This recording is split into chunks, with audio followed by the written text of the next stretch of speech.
Bismillahirrahmanirrahim. Assalamualaikum warahmatullahi wabarakatuh. Alhamdulillahirabbil alamin.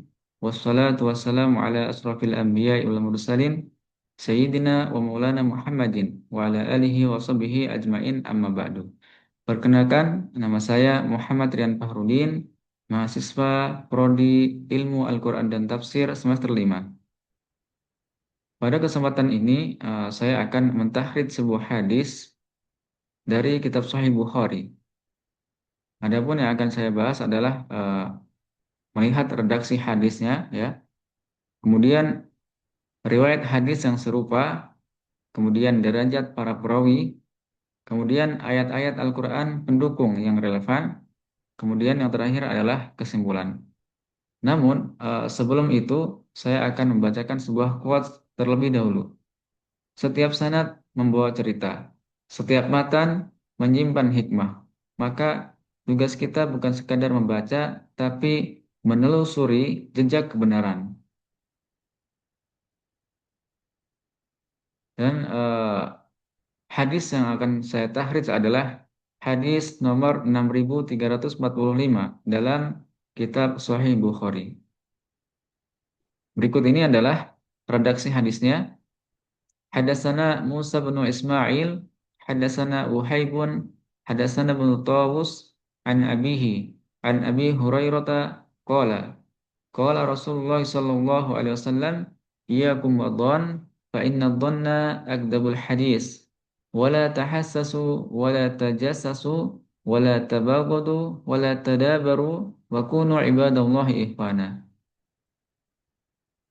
Kemudian terjemahnya yaitu telah menceritakan kepada kami Musa bin Ismail, telah menceritakan kepada kami Wuhaib, telah menceritakan kepada kami Ibnu Tawus dari ayahnya dari Abu Hurairah, ia berkata, Rasulullah Shallallahu Alaihi Wasallam bersabda, jauhilah prasangka, karena prasangka adalah sedusta-dustanya perkataan.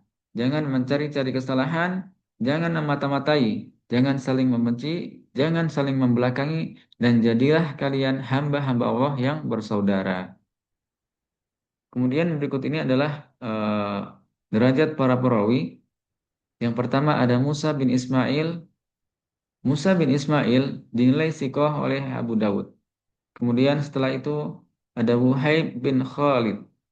Wuhaib bin Khalid juga dinilai sikoh oleh Abu Dawud. Kemudian setelah itu ada Abdullah bin Tawus atau Ibnu Tawus. Ibnu Tawus dinilai sikoh oleh At-Tabrani.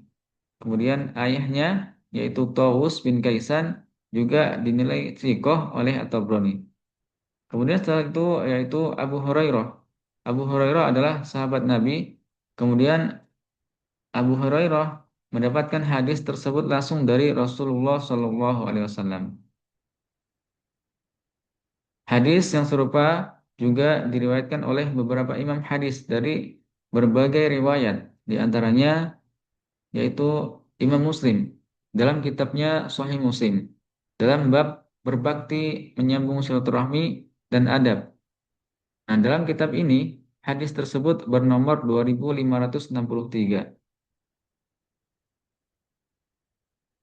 Redaksinya yaitu Hadatsana Yahya bin Yahya qala qara'tu ala Malikin an Abi Zinadi anil Akhraji an Abi Hurairah anna Rasulullah sallallahu alaihi wasallam qala iyyakum wadhan fa inna dhanna akdabul hadis wala tahassasu wala tajassasu wala tanafasu wala tahasadu wala tabaghadu wala tadabaru wa kunu ibadallahi ikhwana.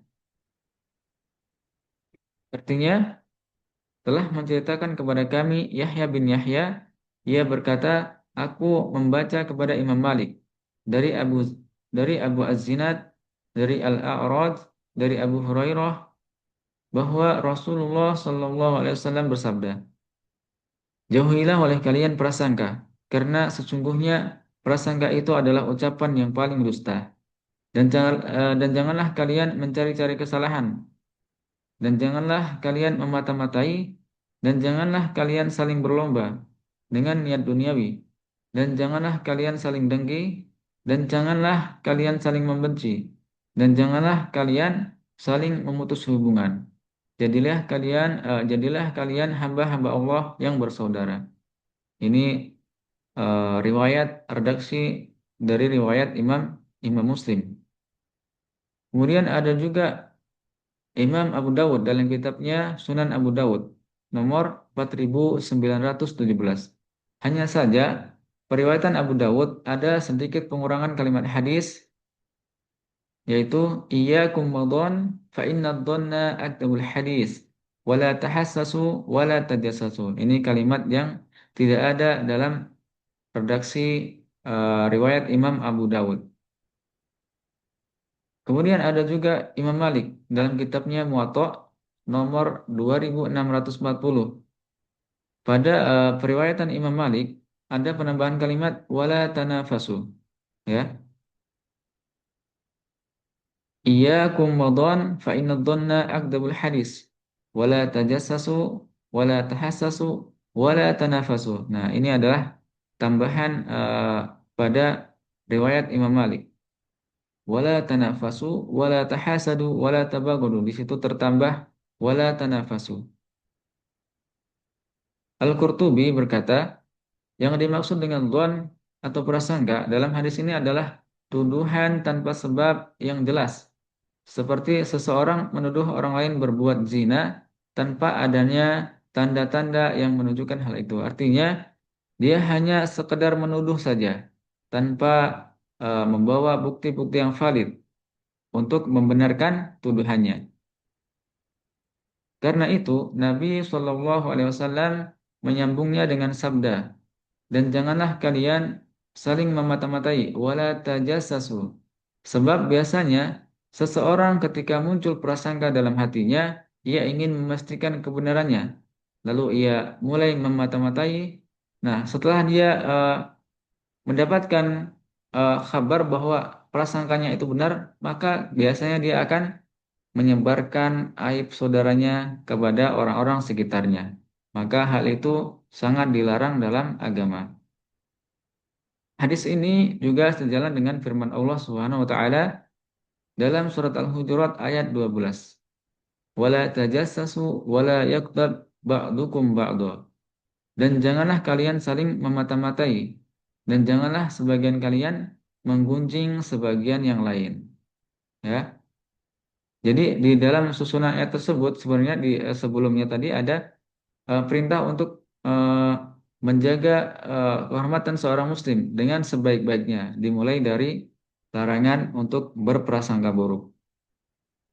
Karena itu, jika seseorang berkata, "Aku hanya ingin mencari tahu kebenarannya," maka dikatakan kepadanya, "Janganlah kamu memata-matai."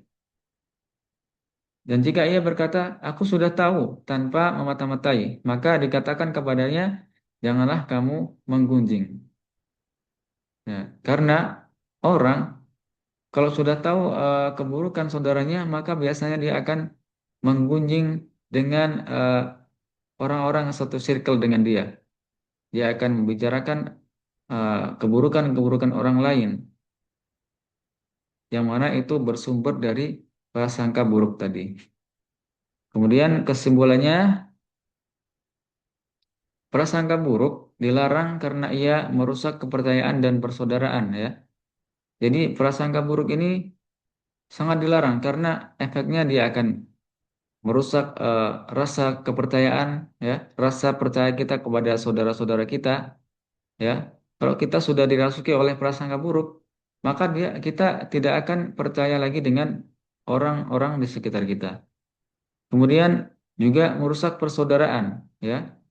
Kalau dalam sebuah keluarga antar saudara ada timbul rasa saling curiga, saling berprasangka buruk, maka itu akan merusak hubungan saudara tersebut menjadi tidak harmonis, ya, menjadi jauh yang tadinya dekat, dan juga bahkan akan menimbulkan permusuhan.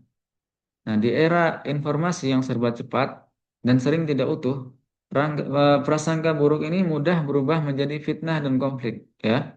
Karena itu hadis ini mengingatkan kita untuk menahan hati dari menilai sebelum jelas, ya, agar hubungan tetap terjaga, ya. Kalau timbul rasa curiga, rasa prasangka buruk, maka kita sebaiknya counter dengan berprasangka baik, ya. Counter dengan sebaliknya. Misalnya kita melihat tetangga kita tiba-tiba kaya, maka kita jangan, oh jangan-jangan itu dia kaya karena memelihara sesuatu, ya. Jangan seperti itu. Maka kita harus mengcounter, ya. Kita harus berprasangka baik. Bisa jadi dia bisa beli ini itu karena suaminya sedang merantau atau anaknya sedang merantau, ya. Jadi kita harus mengcounternya dengan prasangka yang buruk, prasangka yang baik, ya.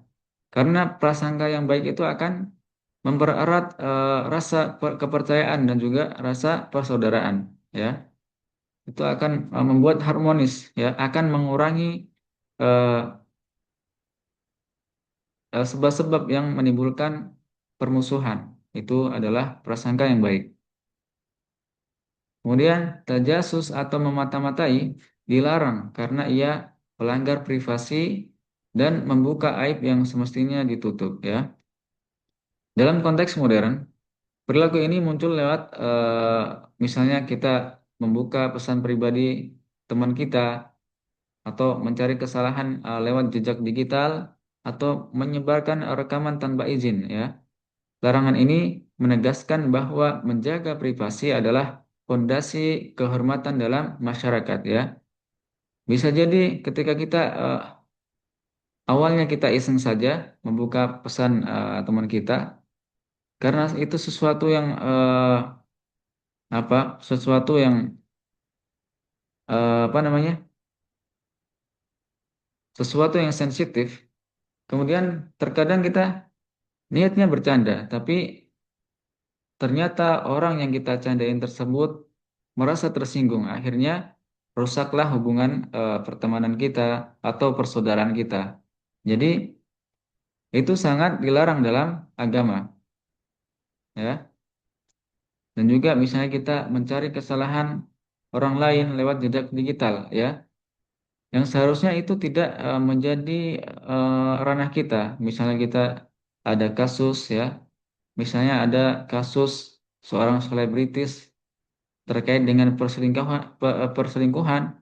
Kemudian kita sebagai netizen mengulik sosmednya, ya, mencari jejak-jejak digital yang belum dihapus.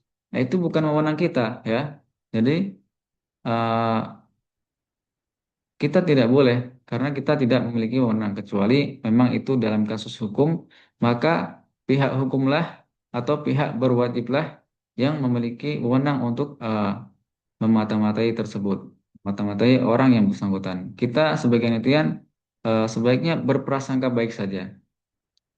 Mungkin itu saja yang dapat saya sampaikan. Kurang lebihnya mohon dimaafkan. Wabillahi taufik wal hidayah. Wassalamualaikum warahmatullahi wabarakatuh.